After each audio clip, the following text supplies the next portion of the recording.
What a lot of people don't realize is that over the last 5 years, we have seen a radical shift in the way that we in the US respond to people who are seeking protection at our southern border.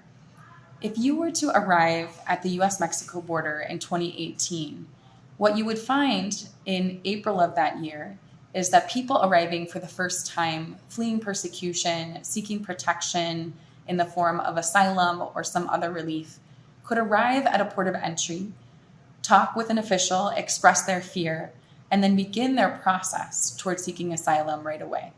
Of course, they would have to continue with their court hearings in the US, and it would still have to wait to receive a response. But being able to access a process would happen right there at the port of entry as soon as they arrive, as soon as they express that fear. Now, unfortunately, in spring of 2018, so in April of that year, the Trump administration implemented what's called asylum metering. So what they did was end processing at some ports, which forced more people to seek processing at fewer ports and created this illusion that the number of people seeking asylum had increased dramatically, which it had not at that time. Then they ordered the ports of entry to station CBP officials at the geographic boundary between the US and Mexico to turn back asylum seekers. So people arriving seeking protection as of April 2018 were told by the CBP officials, we don't have capacity for you. You need to put your name on a wait list. And then at some point, you'll be able to cross in the future. And so at the beginning, at many ports, that meant people sleeping outside, creating a human line, a human wait list until it was their turn to cross. Then in many places, it meant that there were written lists on notebooks. There were lists that then became digital with nonprofits, or even here in Nogales with the municipal government. And the list started growing. And so the wait grew longer and longer. And here in Nogales, in the summer of 2019, for example, people were waiting about a month between the time they approached a port of entry to seek protection and the time they could actually begin their process and cross into the US to do so. Meanwhile, in early 2019, the Trump administration also began the Remain in Mexico policy, also known as MPP. That meant that for non-Mexicans who were crossing to seek asylum, they could begin their process, receive a court date, and then be sent back to Mexico to wait. So in some cases, you had some people who had already waited on a metering list for several months, and then when they finally could cross to access the process at the port, they were being sent right back to wait in Mexico, sometimes many months, sometimes years. So those two things happened. First, we had asylum metering in spring of 2018. Then in early 2019, we started to see Remain in Mexico being rolled out at several towns across the border.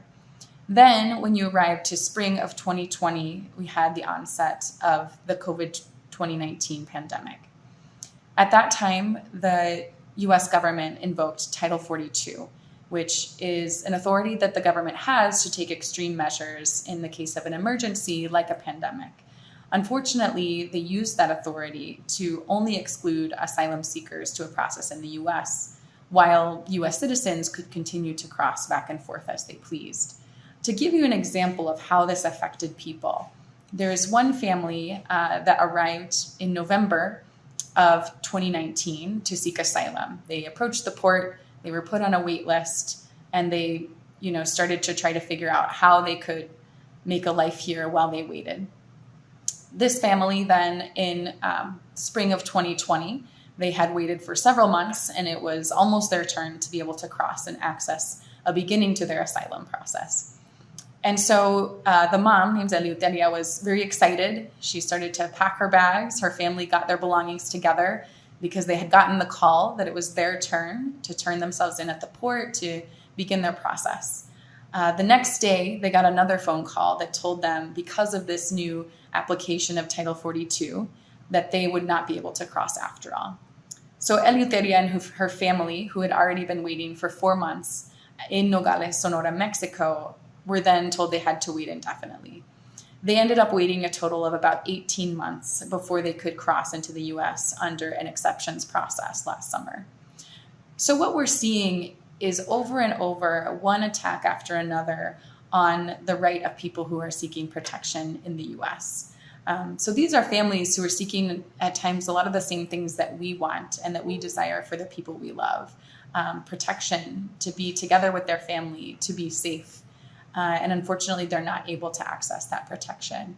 And so as we're looking into the ways that we are called as people of faith, as Catholics, as people of moral courage, to express this radical welcome, we have to be aware of these shifts over time, how it is that we're putting up more and more barriers to welcome at our southern border. And how are we called to remove barriers? How are we called in our communities to break down divisions, to bring people together, to be that presence of welcome?